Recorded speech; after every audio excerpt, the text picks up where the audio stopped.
Alors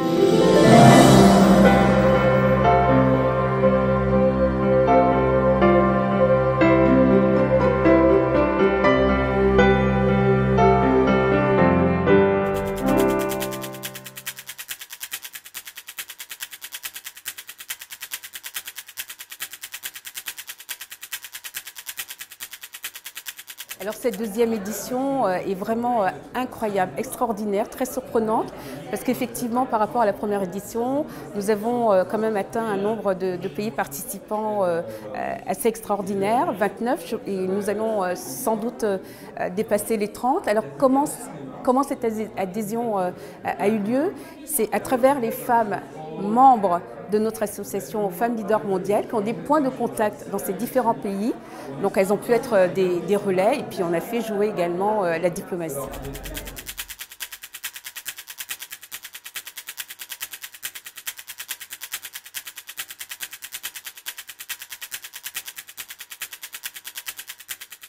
Alors pour la République centrafricaine, j'ai pris contact avec des amis sur place qui sont allés faire un peu le tour des différentes écoles, voir celles qui pouvaient nous représenter dignement. Alors on connaît la situation de la Centrafrique, on sait que le système éducatif est quand même dans un état assez critique, que tout est à faire. Et comme c'est un concours international, il a quand même fallu une école qui puisse nous représenter dignement sur le plan international. On a contacté plusieurs écoles, ça a été compliqué à un certain niveau en termes d'organisation, de retour, etc., etc. Et puis finalement, on a pu avoir un retour de l'école Saint-Charles qui tout de suite nous a répondu et qui peut mettre les choses en place. Et grâce à ces contacts sur place, voilà, la Centrafrique va pouvoir participer à cette deuxième édition de concours.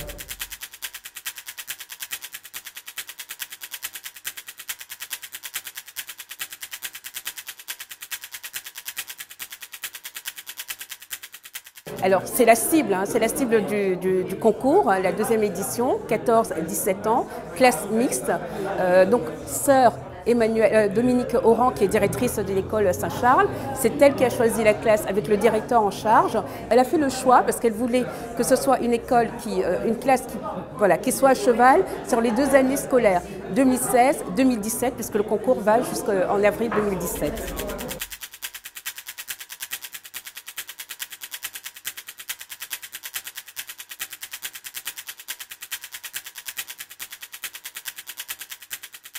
Alors concrètement, les élèves vont se réunir ensemble sous la responsabilité du professeur en charge. Ils vont choisir une femme dans leur environnement immédiat, une femme qui impacte sa société, une femme qui impacte son environnement, son monde, la Centrafrique. Ce sera leur choix dans tous les domaines, sauf le domaine politique.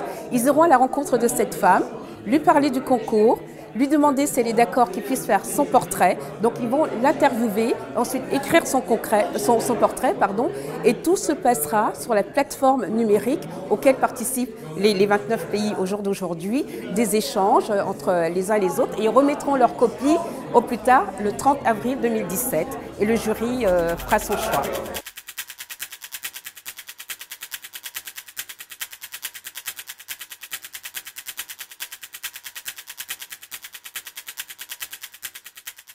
Alors une fois qu'ils vont rendre leur copie, c'est un examen, hein, donc il y a un jury qui est là, les copies vont être partagées aux différents membres du jury, ils vont corriger selon différents critères et puis on espère que la Centrafrique va gagner. Donc je prévois de partir d'ailleurs, je prévois de venir en Centrafrique en tant que coordinatrice du pays, mais aussi en tant que présidente fondatrice du comité Centrafrique Femmes Leaders Mondiales, aller à la rencontre de ces élèves, de l'école, et puis susciter aussi un engouement national autour de notre pays, de notre école.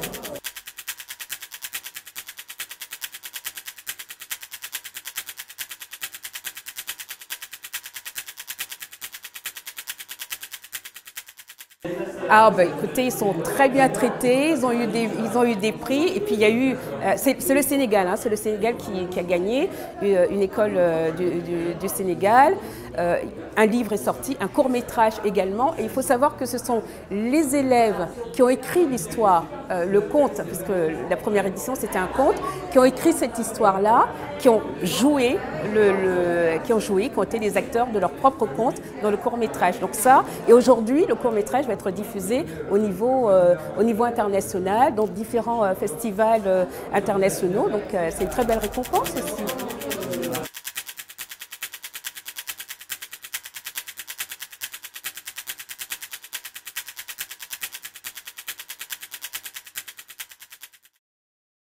Je veux dire que d'abord, je suis très très fière que notre pays puisse participer à ce concours international de haut niveau. Il faut quand même rappeler que c'est sous l'égide et avec le haut patronage du prince Albert de Monaco et également de la secrétaire générale de la francophonie, Madame Michaëlle Jean.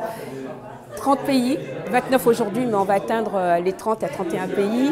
Et qu'avec tout ce que notre pays a vécu, c'est un signal très très fort. Donc je demande à tous les Centrafricains, toutes les Centrafricaines de soutenir notre école, d'être là. Je vais venir à Bangui, nous allons communiquer autour, nous allons travailler également avec les autorités sur place, puisque l'ambassadeur de Centrafrique en France a été représenté aujourd'hui par le conseiller culturel et je l'en remercie vivement. Donc voilà, le mot c'est que encore une fois, nous sommes attendus sur la scène internationale.